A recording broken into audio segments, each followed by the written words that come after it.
Et si, dans une simple cérémonie de remise de médailles, se cachait le plus grand acte de bravoure qu'une ville ait jamais connu? Et si ce n'était pas un héros en uniforme, mais un regard silencieux, une truffe frémissante, un souffle court, qui devinait l'ombre du danger bien avant qu'elle ne prenne forme. Dans l'aube dorée d'Atlanta, alors que les rues s'étiraient encore dans le sommeil, une présence invisible se glissait entre les murs, se heurtant au seul être capable de la ressentir. Ce matin-là, dans un appartement paisible où le soleil effleurait les vitres avec tendresse, un silence particulier s'installait. Il n'était pas de ceux qui apaisent, mais plutôt de ceux qui précèdent la tempête. Dans le miroir de Médusande, la chambre, une femme ajustait son uniforme de cérémonie. Elle portait la fierté d'une carrière irréprochable, mais au fond de ses yeux, un doute perçait. Derrière elle, dans le même reflet, se tenait Max. Il ne bougeait pas vraiment. Seules ses oreilles frémissaient, captant un langage que seuls les chiens savent entendre. Sarah Collins, officier de police aguerri, le connaissait par cœur. Depuis 5 ans, Max et elle partageaient plus que des missions. Ils partageaient un lien, un fil invisible tissé d'instinct et de confiance. Ce matin-là, ce fil vibrait différemment. D'habitude, Max adorait les cérémonies. Il savait que c'était un jour spécial. Il se tenait droit, fier, presque solennel.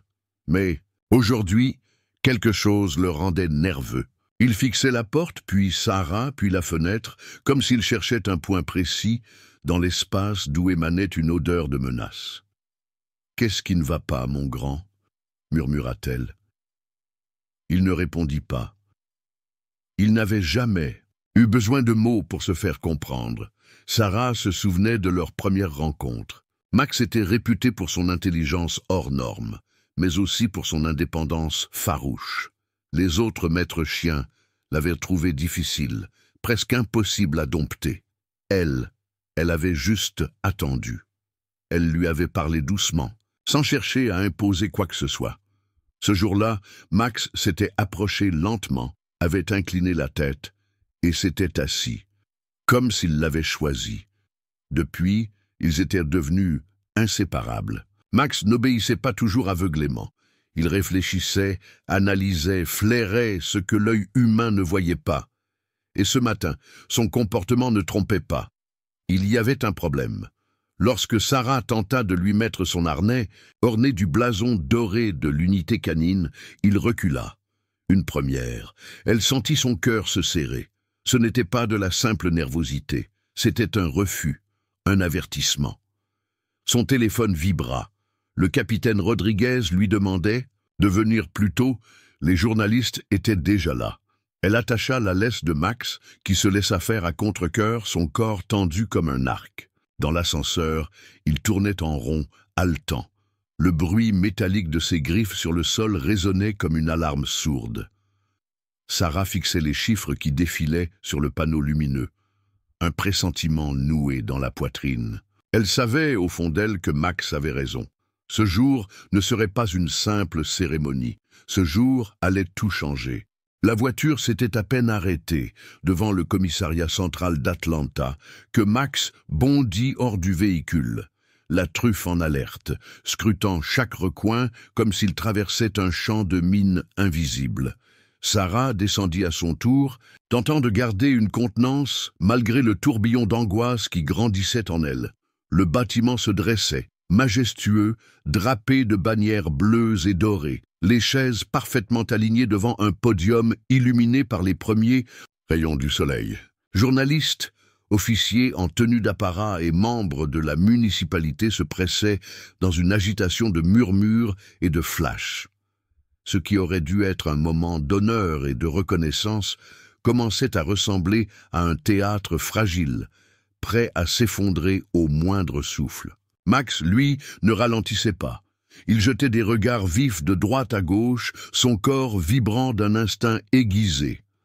À l'entrée du bâtiment, l'officier Jenkins, remarquant l'agitation inhabituelle du chien, lança d'un ton inquiet « Tout va bien, Collins. Je ne l'ai jamais vu comme ça. » Sarah hocha la tête sans répondre. Elle n'avait aucune explication rationnelle à offrir. Elle se contenta de tapoter doucement le flanc de Max en signe d'apaisement, mais il resta tendu. Lorsqu'ils atteignirent enfin le grand hall, décoré pour la cérémonie, Max s'arrêta net. Il planta ses pattes dans le sol, fixant l'intérieur de la pièce avec une intensité qui glaça Sarah. « Allez, mon grand, on avance !» tenta-t-elle doucement, mais il ne bougea pas. Au contraire, il poussa un aboiement sec, strident, inattendu. Les têtes se tournèrent vers eux. Un murmure parcourut la salle. Le capitaine Rodriguez s'approcha d'un pas rapide. « Tout va bien, Collins? Les journalistes veulent une photo avec notre duo de héros. » Sarah voulut répondre, mais un second aboiement de Max coupa court à toute tentative. Il fixait un homme vêtu d'une tenue de serveur, qui se dirigeait calmement vers la table d'honneur avec un percolateur en argent brillant. Rien de suspect à première vue, mais Max grognait maintenant, un grondement bas et constant qui résonnait dans la poitrine de Sarah comme un avertissement sourd. Elle comprit. Il ne s'agissait pas d'une réaction excessive ni d'un stress. Un canon, c'était un signal. Elle suivit du regard le mouvement du serveur et vit, à l'instant précis où il posait le percolateur sur la table, ses mains glisser subtilement vers le couvercle. Son cœur s'arrêta une fraction de seconde. « À terre !» hurla Sarah d'une voix qui fendit les applaudissements du public. La salle bascula en une seconde de la solennité au chaos. Des cris, des chaises renversées, des officiers qui dégainent, des civils qui se jettent au sol. Max bondit sur l'homme, ses crocs refermés sur le bras du serveur au moment exact où Sarah le plaquait au sol. Le percolateur tomba, se brisant, dans une cascade métallique révélant un enchevêtrement de fils et de composants électroniques. L'explosion n'avait pas eu lieu, mais l'alerte était totale. Dans le vacarme ambiant, le capitaine Rodriguez hurla à la radio « Évacuez !» la salle. Équipe de déminage en avant. Sarah maintenait le suspect au sol, Max grondait encore, et soudain, le serveur ensanglanté lâcha d'une voix rauque « Vous n'êtes pas seul, le deuxième colis est déjà en place. » Les mots du suspect restèrent suspendus dans l'air comme une lame invisible. Le deuxième colis est déjà en place. Sarah sentit ses entrailles se tordre. Max, toujours agrippé au bras du serveur, tourna brusquement la tête vers le fond de la salle. Son regard d'ambre s'accrocha à un second chariot traiteur abandonné près de la sortie de secours. Tout s'enchaîna alors avec une rapidité étourdissante. Sarah hurla « Capitaine, il y a une autre bombe là-bas !» près de la sortie. Rodriguez réagit aussitôt, appelant une radio d'urgence. La foule paniquée se ruait déjà vers les portes, inconsciente du piège mortel dans lequel elle courait. Max se dressa, prêt à bondir, mais Sarah le retint d'un geste, ordonnant « Reste !» Elle savait que son partenaire comprendrait, même sans mots. Les minutes suivantes furent un tumulte de sirènes, d'ordres criés, de tirs de radio entrecoupés par le crépitement des pas précipités. L'équipe de déminage parvint rapidement sur les lieux et neutralisa la première bombe. Sarah, toujours agenouillée près du suspect maîtrisé, observait les allées et venues avec une concentration froide. Max, fidèle, restait à ses côtés, les oreilles rabattues, mais les sens en alerte. Lorsqu'enfin le signal de sécurité retentit, un souffle de soulagement traversa les uniformes encore secoués. Rodriguez rejoignit Sarah, le visage crispé par une inquiétude nouvelle. Le deuxième engin était plus puissant que le premier, murmura-t-il, s'asseyant à côté d'elle. S'il avait explosé pendant l'évacuation, ce serait un carnage. Sarah hocha la tête en silence, sa main glissant lentement derrière les oreilles de Max. L'adrénaline retombait, laissant place à la fatigue nerveuse. « Il l'a senti, » dit Rodriguez, « dès qu'on est entré. J'aurais dû t'écouter. » Mais Sarah ne répondit pas tout de suite. Une phrase du suspect tournait encore dans son esprit. « Vous n'êtes pas seul. » Cette menace voilée ne ressemblait pas à un simple mensonge. Quelque chose d'autre se préparait. Et Max semblait le ressentir. Il leva soudain la tête, les muscles contractés, le regard fixé sur un point invisible, bien au-delà des débris encore fumants de la salle. Sarah se redressa elle aussi. Son partenaire ne réagissait jamais sans raison. À cet instant précis, une nouvelle alerte résonna dans les haut-parleurs du bâtiment. Une voix paniquée, hachée par la peur, annonça « Intrusion dans les niveaux inférieurs. Plusieurs véhicules suspects ont forcé le parking souterrain. Des coups de feu ont été échangés. » Le calme retrouvé s'évanouit aussitôt. Rodriguez se leva d'un bond, sortant son arme.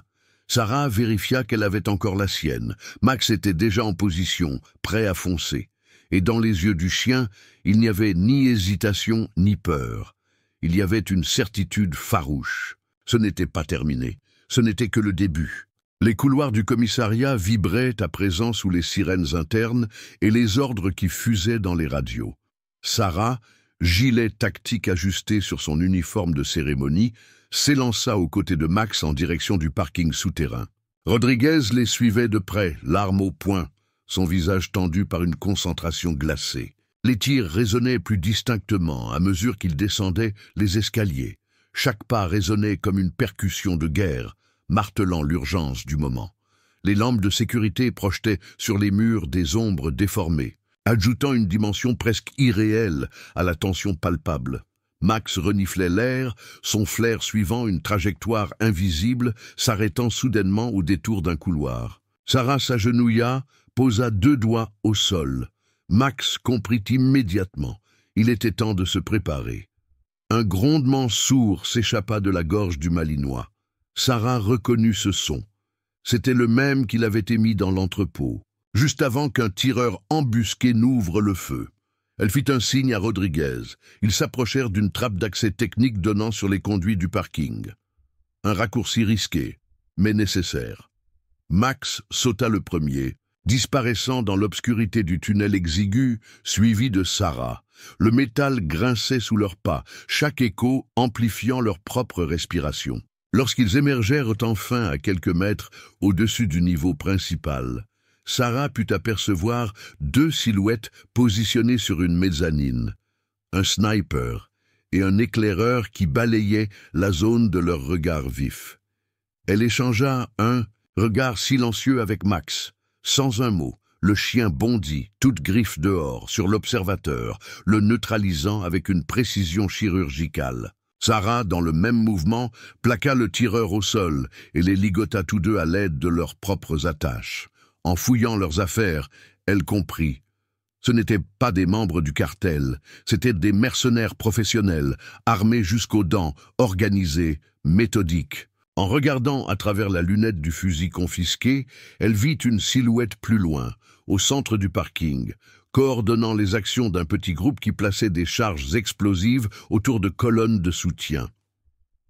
Ils ne veulent pas simplement attaquer. Ils veulent tout faire sauter, souffla-t-elle le souffle court. Dans la radio, Rodriguez murmura « L'unité SWAT est à 2 minutes de vous. Que proposez-vous » Sarah analysa les hauteurs, les piliers, les lignes de fuite. Puis elle sourit, le genre de sourire qui précède une manœuvre aussi audacieuse que désespérée. « On va prendre de la hauteur. Couvrez-nous depuis le niveau intermédiaire. » Utilisant la corde laissée par les snipers, elle et Max se laissèrent glisser le long d'un pilier, surgissant dans le dos des saboteurs. Max se jeta sur le démolisseur en chef, l'écrasant au sol avant qu'il ne puisse activer le moindre détonateur. Sarah, quant à elle, se fraya un chemin entre les tirs, vidant son chargeur avec une précision née de l'instinct. À l'autre extrémité du parking, les équipes SWAT entraient, créant un véritable étau. Les balles sifflaient, ricochaient, les cris se mêlaient aux ordres hurlés. Le chaos était total, mais le plan fonctionnait. À la fin de la confrontation, plusieurs mercenaires gisaient au sol, d'autres, blessés, avaient été capturés. Rodriguez rejoignit Sarah, haletant. « On a trouvé 3 autres bombes. S'il n'y avait pas eu cette manœuvre, la moitié du bâtiment aurait explosé. » Mais Sarah ne répondait pas. Elle observait les visages à terre, puis leva les yeux vers Max. Il fixait l'ombre d'un escalier encore obscur, les oreilles pointées, le souffle calme mais dense. La bataille semblait terminée, mais Max savait. Le silence pesait étrangement. Et dans l'œil du chien, il y avait encore Une alerte, comme un murmure invisible annonçant que l'ennemi n'avait pas dit son dernier mot. Les couloirs du commissariat vibraient à présent sous les sirènes internes et les ordres qui fusaient dans les radios. Sarah, gilet tactique ajusté sur son uniforme de cérémonie, s'élança aux côtés de Max en direction du parking souterrain. Rodriguez les suivait de près, l'arme au poing, son visage tendu par une concentration glacée. Les tirs résonnaient plus distinctement à mesure qu'ils descendaient les escaliers. Chaque pas résonnait comme une percussion de guerre, martelant l'urgence du moment. Les lampes de sécurité projetaient sur les murs des ombres déformées, ajoutant une dimension presque irréelle à la tension palpable. Max reniflait l'air, son flair suivant une trajectoire invisible, s'arrêtant soudainement au détour d'un couloir. Sarah s'agenouilla, posa 2 doigts au sol. Max comprit immédiatement. Il était temps de se préparer. Un grondement sourd s'échappa de la gorge du Malinois. Sarah reconnut ce son. C'était le même qu'il avait émis dans l'entrepôt, juste avant qu'un tireur embusqué n'ouvre le feu. Elle fit un signe à Rodriguez. Ils s'approchèrent d'une trappe d'accès technique donnant sur les conduits du parking. Un raccourci risqué mais nécessaire. Max sauta le premier, disparaissant dans l'obscurité du tunnel exigu, suivi de Sarah. Le métal grinçait sous leurs pas, chaque écho amplifiant leur propre respiration. Lorsqu'ils émergèrent enfin à quelques mètres au-dessus du niveau principal, Sarah put apercevoir 2 silhouettes positionnées sur une mezzanine, un sniper et un éclaireur qui balayaient la zone de leurs regards vifs. Elle échangea un regard silencieux avec Max. Sans un mot, le chien bondit, toute griffe dehors, sur l'observateur, le neutralisant avec une précision chirurgicale. Sarah, dans le même mouvement, plaqua le tireur au sol et les ligota tous deux à l'aide de leurs propres attaches. En fouillant leurs affaires, elle comprit.